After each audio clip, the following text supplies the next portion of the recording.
दिल्ली के अरविंद केजरीवाल सरकार को सुप्रीम कोर्ट से एक और गुड न्यूज मिली है।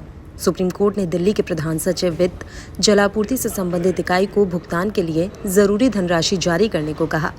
सबसे बड़ी अदालत ने दिल्ली जल बोर्ड को नोटिस भी जारी किया है। इस मामले की अगली सुनवाई अब 10 अप्रैल को होगी। केजरीवाल सरकार ने ये कहते हुए सुप्रीम कोर्ट का दरवाजा खटखटाया था कि अधिकारी विधानसभा की मंजूरी के बावजूद दिल्ली जल बोर्ड के लिए आवंटित राशि जारी नहीं कर रहे हैं।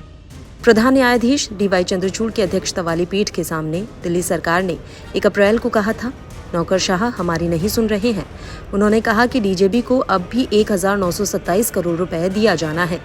दिल्ली सरकार की ओर से पेश वरिष्ठ अधिवक्ता अभिषेक मनु सिंघवी और अधिवक्ता शादान फरासत ने कहा था कि सेवा कानून में हालिया संशोधन ने ऐसी स्थिति पैदा कर दी है जहां शहर के नौकरशाह मंत्रियों की बात नहीं सुनते और आदेशों का पालन नहीं कर रहे। इस पर पीठ ने नोटिस जारी करते हुए कहा, हम प्रधान सचिव वित्त से पूछेंगे।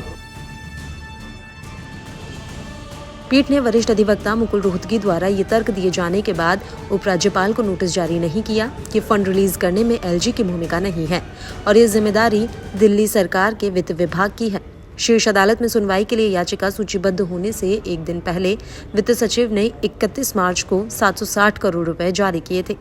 दिल्ली सरकार के वकील ने कहा कि इस धन का उपयोग लंबित भुगतान के लिए किया गया। दिल्ली सरकार ने कहा कि वित्त वर्ष 2023-24 में DJB को कुल 4,578 करोड़ रुपए प्राप्त हुए, जिसमें 31 मार्च को प्राप्त 760 करोड़ रुपए शामिल हैं और 1927 करोड़ रुपए अभी भी बकाया है।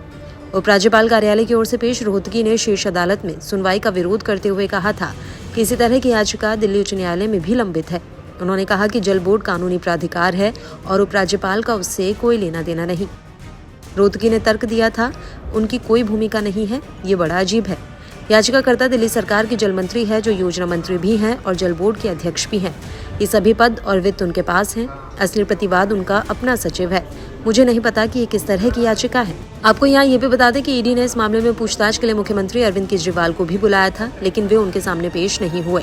अदालत ने कहा कि रिकॉर्ड पर रखी गई सामग्री से ऐसा प्रतीत होता है कि सभी आरोपी व्यक्ति या कंपनी या तो प्रत्यक्ष रूप से या फिर अप्रत्यक्ष रूप से अपराध की आय छिपाने, कब्जे, अधिग्रहण, उपयोग और उसे बेदाग संपत्ति के रूप में पेश करने या दावा करने से संबंधित प्रक्रिया या गतिविधियों में शामिल पाए गए हैं। वहीं ED के एक बयान में आरोप लगाया गया है कि NKJ इंफ्रास्ट्रक्चर लिमिटेड को ठेका देने के बाद अरोड़ा ने नकद और बैंक खातों में रिश्वत ली और ये पैसा DJB मामलों का प्रबंधन करने वाले विभिन्न लोगों को दिया गया, जिनमें आपसे जुड़े कुछ लोग भी शामिल थे।